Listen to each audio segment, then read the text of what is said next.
이탈리아 나폴리에 한 소년이 살고 있었습니다. 그는 몹시 가난했지만 성악가가 되고 싶어 했습니다. 그리고 별로 어느 성스님을 찾아가서 그 앞에서 노래를 부르게 되었는데, 성스님은 그 노래를 듣고 대변에 면박을 주었습니다. 너는 재능이 없어. 목소리가 틀렸어. 그는 풀이주고 그렇게 좋아도 노래를 부르지 않게 됩니다. 그 모습을 지켜보던 그의 어머니가 꼭 안아주면서 격려의 말을 해줍니다. 우리 아들은 잘할 수 있어. 엄마가 도와줄 테니까 열심히 해봐. 용기를 얻은 그는 열심히 노래 연습을 하였고, 가난한 그의 어머니는 그를 위해 허들의 일을 하면서 뒷바라지를 했습니다. 그리고 기회가 있을 때마다 칭찬의 말을 해주었습니다. 후일 그 소녀는 세계적인 성악가가 됩니다. 그의 이름은 바로 20세기 모든 테너들의 우상이었던 엔리코 카루소입니다. 부모는 주님의 축복을 자녀들에게 나누어 줄 수 있는 자격을 가진 사람들입니다. 오늘 저는 아버지와 내게 축복하소서라는 제목을 가지고 말씀을 전하려고 합니다. 제목을 보면서 왜 마더스데이에 자녀에 관한 설교를 하는가라는 질문을 할 수 있습니다. 그 이유는 자녀가 잘 되는 것이 부모에게 진정한 기쁨이 되기 때문입니다. 잘못된 자녀로 인해서 고생하는 부모들이 얼마나 많은지 모릅니다. 자녀로 인해 눈물을 흘리는 부모들, 어머니들이 참 많이 있습니다. 사무엘하 18장을 보게 되면 아버지 다윗에게 반란을 일으켰던 그 아들 압살롬이 결국 죽게 됩니다. 그때 아버지 다윗이 통곡하면서 이렇게 외칩니다. 내 아들 압살롬아, 내 아들 압살롬아, 차라리 내가 너를 대신하여 죽었다면 압살롬 내 아들아, 내 아들아. 이것이 잘못된 자녀를 바라보는 부모의 마음인 줄 압니다. 자녀의 불행이 차라리 나의 불행이기를 바라는 부모들의 마음이 있는 것이죠. 우리가 살아가는 동안 참으로 소중한 것들을 꼭 안다면 그리 많지 않지만, 그 중에서도 가장 중요한 일이 있다면 자녀의 문제일 것입니다. 세상 일이 아무리 힘들고 어려워도 자녀의 문제가 생겼을 때 가장 고통스러움을 느끼게 됩니다. 그러나 안타깝게도 우리는 우리 자녀의 존재와 가치를 너무 늦게 깨닫는 경향이 있습니다. 오늘 성경 본문은 아버지 축복을 빼앗긴 에서의 비참한 울부짖음이 기록되어 있습니다. 이 울부짖음을 34절과 38절 두 곳에 연이어 기록합니다. 축복을 빼앗긴 에서가 굉장히 고통스러워했음을 가르쳐주는 말씀입니다. 우리는 이 에서의 울부짖음에서 우리 자녀들에게 정말 중요한 것 하나를 발견하게 됩니다. 그것은 바로 부모의 축복입니다. 성경은 부모의 역할이 단순히 잘 먹이고 잘 입히고 잘 공부시키는 것이라 말하지 않습니다. 성경이 말하는 가장 중요한 부모의 역할은 자녀를 축복해 주는 것입니다. 이삭이 어느 날 이제 중요한 일을 해야 될 때가 되었음을 알고 날을 정합니다. 그것은 장자 에서를 축복하는 일이었습니다. 그리고 에서에게 사냥을 해서 별미를 만들어 오라고 합니다. 그러나 리브가가 그것을 알고 둘째 아들 야곱을 시켜서 그 축복을 가로채게 합니다. 에서가 돌아와 보니 이미 아버지 이삭이 야곱에게 장자의 축복을 하고 난 다음이었습니다. 그는 크게 놀라며 아버지 이삭에게 매달려 울부짖습니다. 내 아버지요, 나에게도 축복하소서, 나에게도 축복하소서. 에서에게 부모의 축복이 그만큼 중요했던 것입니다. 이것은 우리 자녀들에게도 마찬가지입니다. 부모의 축복은 받아도 그만, 안 받아도 그만일 수 없다는 말입니다. 제가 한국에서 가정에 대한 공부를 할 때 한 모임에 참여한 적이 있습니다. 그리고 그 모임에 참여하신 한 여성분의 이야기를 들을 기회가 있었습니다. 그분은 부모로부터 인정을 받지 못한 채 도망치듯 미국행 비행기를 타게 되었는데 그 고통이 얼마나 컸던지 그 비행기 안에서 흐르는 눈물을 주체하지 못했다고 했습니다. 부모의 축복이 없을 때 자신에게는 낮은 자존감, 세상에서 쓸모없는 존재 같은 비참한 생각이 많이 들었다고 했습니다. 특히 아버지로부터 인정받지 못한 채 도망가듯 미국행 비행기를 타야 하는 마음이 얼마나 그 아픔이 얼마나 컸던지 자기 인생을 수렁텅이로 몰아넣는 것만 같은 경험이었다고 고백했습니다. 그녀의 고백은 울부짖음 같았습니다. 가정에서 부모의 축복이 얼마나 중요한가를 안 유대인들은 오래전부터 가정에서 부모가 자녀들에게 축복을 베푸는 습관을 가졌습니다. 목욕을 시켜주면서도 축복의 기도를 하게 되는데, 예를 들면 손을 닦아주면서 이 아이의 손은 기도하는 손이요 사람을 격려하는 손이 되게 하소서라고 기도합니다. 이것이 유대인을 탁월한 민족으로 만든 원인 중에 하나입니다. 성도 여러분, 여러분의 자녀들 마음은 에서처럼 울부짖지는 않습니까? 아니면 부모로부터 충분한 축복을 받고 있는지요? 부모는 하나님의 심정으로 자녀들을 축복해 줄 의무가 있습니다. 그러면 부모는 자녀들을 어떻게 축복해야 할까요? 첫째, 축복의 말을 들려줄 수 있어야 합니다. 잠언 13장 2절은 사람은 입의 열매로 인하여 복록을 누린다, 축복을 누린다 이렇게 가르칩니다. 좋은 언어를 사용해야 합니다. 말로 나누는 축복이 있기 때문입니다. 베드로가 예수님을 3번 부인하고 나서 통곡하고 회개한 후 다시 일어서고 회복하게 되죠. 그것이 어떻게 가능했는지에 대해서 마가복음 14장 72절은 예수께서 자기에게 하신 말씀이 기억되어 기억되어서 그 일이 생각나서 울었다고 했습니다. 성도된 부모들이 자녀들에게 해줄 수 있는 가장 좋은 역할은 축복의 말을 들려주는 일입니다. 그러면 우리의 자녀들이 결정적 시기에 그 말씀을 붙들고 다시 일어나게 되는 것입니다. 창세기 27장 28절 29절에서 이삭은 야곱에게 구체적으로 복을 빌어줍니다. 하나님은 하늘의 이슬과 땅의 기름짐이며 풍성한 곡식과 포도주를 내게 주시기를 원하노라. 만민이 너를 섬기고 열국이 내게 굴복하리니 내가 형제들의 주가 되고 내 어머니의 아들들이 내게 굴복하며 너를 저주하는 자는 저주를 받고 너를 축복하는 자는 복을 받기를 원하노라. 이삭은 야곱을 축복하면서 그의 복된 미래를 구체적으로 말해주고 있습니다. 부모들도 자신의 자녀들에게 구체적인 축복의 말을 해 주어야 합니다. 부모가 자녀들의 미래에 대해 이런 축복의 말을 하지 않으면 자녀들은 혼란에 빠집니다.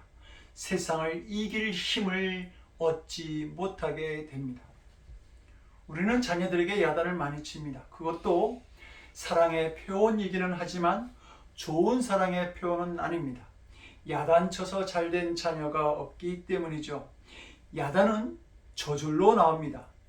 육신에서 자연스럽게 나오는 것치고 좋은 것은 없습니다. 죄가 저절로 나오고 욕이나 화도 저절로 나옵니다. 그것은 우리 안에 죄의 본성이 있기 때문입니다. 그러므로 그냥 야단치는 것은 결코 자녀들에게 유익을 주지 못합니다. 잘못을 고치는 효과도 적습니다. 그러면 축복은 어떤지요? 축복도 저절로 될 것 같은데 저절로 되지 않습니다. 하나님께 순종해야만 축복을 줄 수 있습니다. 많은 부모들이 자녀를 축복하는 말을 하고 싶은데 현실은 그렇지 못합니다. 어릴 때부터 대화가 없고 마음을 나누지 못해서 쑥스러워하거나 축복에 대한 믿음이 없기 때문입니다. 자니 카스는 미국의 유명한 코미디언입니다. 투나잇 쇼라는 프로의 MC를 맡아서 30년 동안 그 쇼를 진행하였습니다.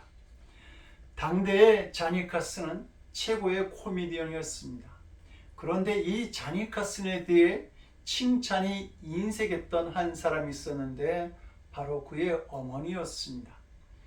한 번은 자니 카슨이 캘리포니아 주지사가 주는 상을 받게 되었습니다. 그는 그 소식을 전해드리려고 어머니에게 전화를 해서 어머니, 제가 주지사 상을 받았습니다 라고 말하자 그 어머니는 그럴 수도 있지 라고 대답합니다.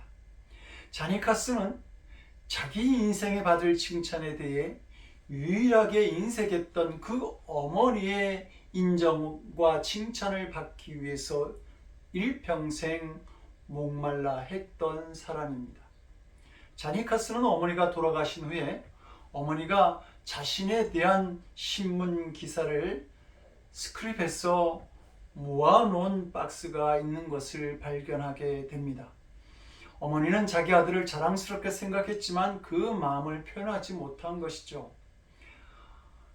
그리고 자니 카스는 그 박스를 가져다가 일평생 자기 침대에 소중하게 보관하게 됩니다. 그는 더 이상 들을 수 없는 어머니의 인정과 칭찬이 담긴 말이 그리웠고 어머니의 축복이 담긴 그 박스를 보면서 위로함을 받을 수 있었던 것입니다. 두 번째로 부모는 자녀들을 신체적인 접촉을 통하여 축복해 주어야 합니다. 창세기 27장 26절은 그 아비 이삭이 그에게 이르되 내 아들아 가까이 와서 내게 입맞추라고 기록하고 있습니다. 아이들을 안아주지 못하는 아버지는 이 이삭을 본받아야 합니다. 구약에 보면 아버지가 자녀를 축복할 때에 머리에 손을 얹었음을 알 수 있습니다. 예수님은 사람들을 축복하거나 그들의 질병을 치유하실 때도 신체적 접촉을 통해서 그 일들을 행하셨습니다. 마가복음 10장 13절에서 16절은 어린아이를 축복하시는 예수님에 대해 이렇게 말합니다. 사람들이 예수의 만져주심을 바르고 어린아이들을 데리고 오매 그 어린아이들을 안고 저희 위에 안수하시고 그 어린아이들을 안고 저희 위에 손을 대고 안수하시고 축복하셨다라고 말하고 있습니다. 마가복음 1장 40절에서 42절은 한 문둥병자가 예수께 와서 끌어 엎드려 간구하여 가로되 원하시면 저를 깨끗게 하실 수 있나이다. 예수께서 민망히 여기사 손을 내밀어 저에게 대시며 손을 내밀어 그 문둥병자의 몸에 대신 것입니다. 대시며 가라사대 내가 원하노니 깨끗함을 받으라 하신대 곧 문둥병이 그 사람에게서 떠나가고 깨끗하여진지라 라고 말합니다. 문둥병자일지라도 그 몸에 손을 대시고 마음의 평안을 주신 후에 그의 몸을 치료해 주신 것입니다. 성도 여러분, 만져주는 일이 없다고 한다면 갓난아이는 생명이 위독할 수 있다고 하는 사실을 아시는지요? 2차 세계대전이 끝난 후 유럽에서 수도원에서 양육한 아이들과 수용소에서 있었던 유아들을 비교해 보았는데 수용소에 있던 아이들의 사망률이 훨씬 높게 나타났을 뿐만 아니라 질적 발달에 있어서나 감정 지수에 있어서 현저하게 수도원에서 양육되어진 아이들보다 낮게 나온 것을 발견하게 됩니다. 수도원의 아이들은 수녀들의 돌봄으로 양육되어졌기 때문입니다. 이 사실이 정말일까? UCLA 대학이 한 연구에 의하면 정서적, 육체적인 건강을 유지하기 위해서는 매일 적어도 8번에서 10번 정도는 몸으로 사랑을 표현하고 표현받아야 한다고 했습니다. 남편이나 아내분의 기분을 높이기를 원합니까? 아이들이 죄에 빠지거나 타락하지 않기를 원하시는지요? 수명을 몇 년이라도 더 연장하기를 원하신다고 한다면 신체적 접촉을 통해서 몸으로 나누는 사랑이 있어야 합니다. 집을 나간 탕자는 줄여 죽게 되었을 때 아버지를 생각합니다. 내 아버지에게는 양식이 풍족한 품꾼이 얼마나 많은 거라고 생각한 이 탕자는 아버지의 집으로 돌아갑니다. 아버지가 아들과 평소에 좋은 관계를 유지하였기 때문에 탕자는 결정적인 순간에 아버지에게로 돌아오게 된 것이죠. 돌아온 탕자를 맞이하는 아버지의 모습을 누가복음 15장 20절은 이렇게 말합니다. 이에 일어나서 아버지께로 돌아가니라. 아직도 거리가 먼데 아버지가 그를 보고 추근히 여겨 달려가 목을 안고 입을 맞추니. 목을 안고 입을 맞추는 일이 민망하게 보여질지 모르지만 아버지는 그 행위를 통해서 자신의 아들을 다시 축복된 삶으로 인도하고 있는 것입니다. 반지를 끼워주고 잔치를 베푸는 것보다 먼저 신체적인 접촉을 통해 아들이 돌아왔음을 기뻐하고 그 마음을 나누고 자신의 아들로 인정하고 있는 것입니다. 마지막으로 아이들을 기도로 키울 수 있어야 합니다. 이삭은 야곱을 축복할 때 하나님께 기도함으로 축복하고 있습니다. 어린아이의 마음은 굳어지기 이전에 물렁물렁한 상태와 같습니다. 그때 누가 무슨 자국을 남기든지 그 자국은 오래 갑니다. 우리가 예수 그리스도의 십자가와 그의 사랑의 자국을 미리 남겨놓지 않는다면 마귀가 시기와 저주와 죽음의 자국을 남겨놓을 것입니다. 구세군의 어머니라고 말하는 캐드린 부스 여사는 8남매를 훌륭하게 키워냅니다. 사람들이 묻죠. 자녀 교육의 비결이 무엇입니까? 그녀는 이렇게 말합니다. 언제나 악마보다 앞섰기 때문입니다.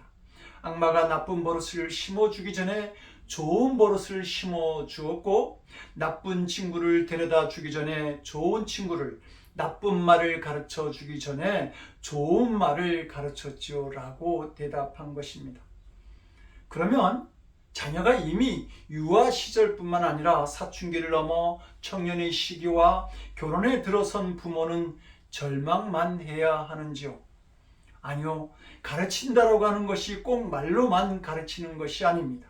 이제는 말이 아니라 기도로 가르쳐야 할 때가 된 것뿐입니다. 기도하기란 쉽죠. 그러나 기도로 가르치기란 정말로 어렵습니다.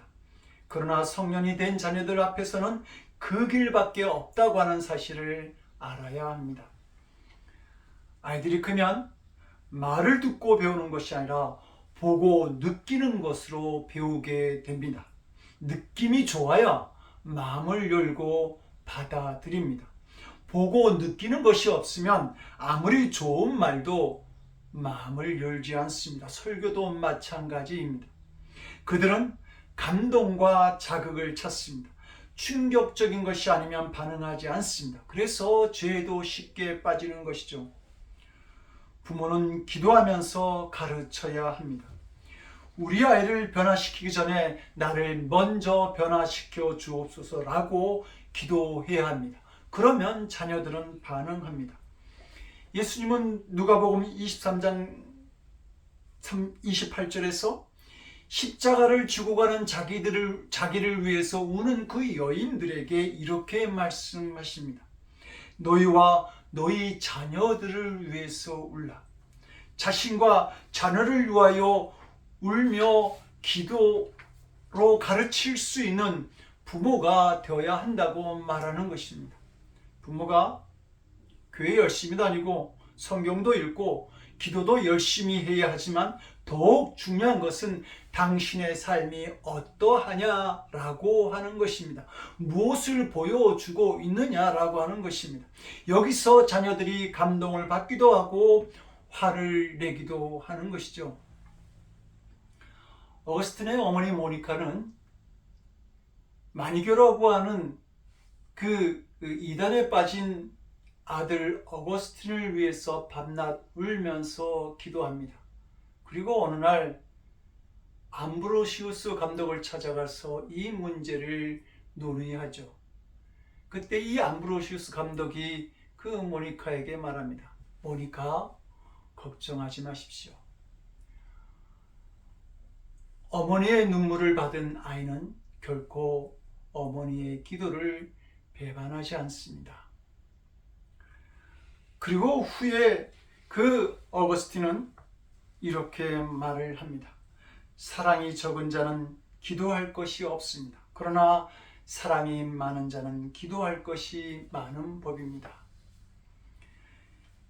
기도하며 자녀를 가르치면 반드시 다시 말씀으로 돌아오는 단계가 있습니다. 성령께서 그 마음을 부드럽게 하시기 때문입니다. 그때를 신앙의 철이 들었다라고 말할 수 있습니다. 자녀들은 부모가 무엇을 좋아하는지, 무엇을 믿는지 정확하게 압니다.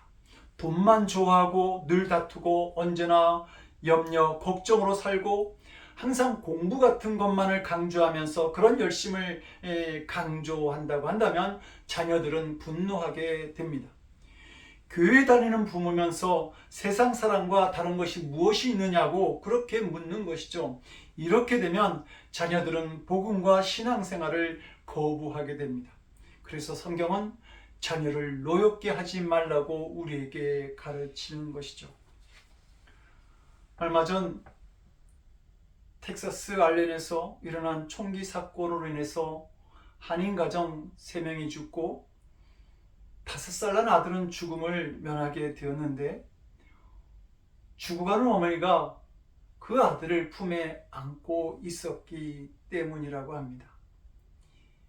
이 마음이 바로 부모들의 마음인 것이죠. 그러므로 자녀들을 축복할 때 인색하지 말고 마음껏 축복할 수 있기를 바랍니다. 축복은 부모가 자녀에게 베풀 매우 중요한 선물이며 가장 신성한 의무입니다. 자녀가 다 컸을지라도 부모의 축복은 여전히 필요한 것이죠. 부모가 나누는 축복을 통해서 주님께서 주실 축복도 더 크게 자녀들에게 임하는 성도들의 가정이 되기를 주님의 이름으로 축원드립니다. 기도하시겠습니다. 하나님, 우리에게 허락하신 자녀들을 축복하는 부모가 되기를 원합니다. 축복된 언어와 행동을 통해 또 기도로 만들어가는 축복을 나누는 저희들이 되기를 원합니다.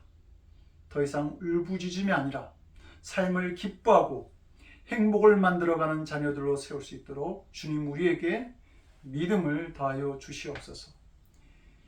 이제는 가나의 혼인잔치에서 한 가정의 시작을 축복하신 우리 주 예수 그리스도의 크신 은혜와 아담과 하와의 만남을 이끄셔서 가정을 만드시고 자녀를 허락하신 아버지 하나님의 극진하신 사랑하심과 자녀를 내 몸같이 사랑하는 마음을 허락하시는 성령님의 감화감동 우리 안에 교통하시고 역사하시는 놀라우시는 정의, 우리들에게 허락하신 자녀들이 축복된 삶을 이루기를 기도하며 믿음으로 살아가는 사랑하는 성도들 머리 위에, 특별히 저들에게 허락한 자녀들 위에, 그리고 선교지에서 자녀를 양육하시는 선교사님들과 그 가정 위에 지금으로부터 영원토록 함께 하옵시기를 간절히 축원드리옵나이다.